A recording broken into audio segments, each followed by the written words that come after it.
বিচ্ছেদের অভ্যাস, সে যেন এক বিষাক্ত মধুর প্রলেপ, যার স্বাদে ডুবে গেলে বিষাদী হয়ে ওঠে স্বভাবের অনিবার্য রূপ।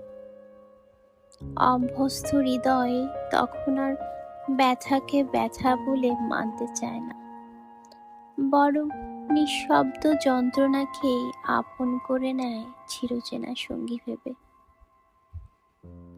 অশ্রুসিক্ত অনুভূতির গভীরে জন্ম নেয় খড়খোটার মতো শুষ্ক চোরাবালি, যেখানে প্রতিটি পদচিহ্ন ডুবে যায় নিঃশব্দ আর্তনাদে। তার মাঝেই তপ্ত রোদের মতো দহন জাগানো হাহাকার নিরবচ্ছিন্ন ভাবে জ্বালিয়ে যায় অন্তর্গত শূন্যতার প্রতিটি প্রান্তর।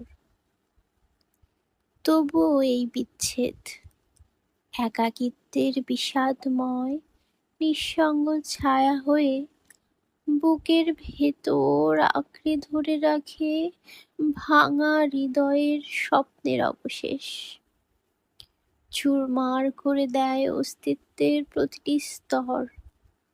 তবু নির্মম এই বৈপরীত্যে মৃত্যুর দোরগোড়ায় দাঁড়িয়েও জীবিত রাখে হৃদয়কে।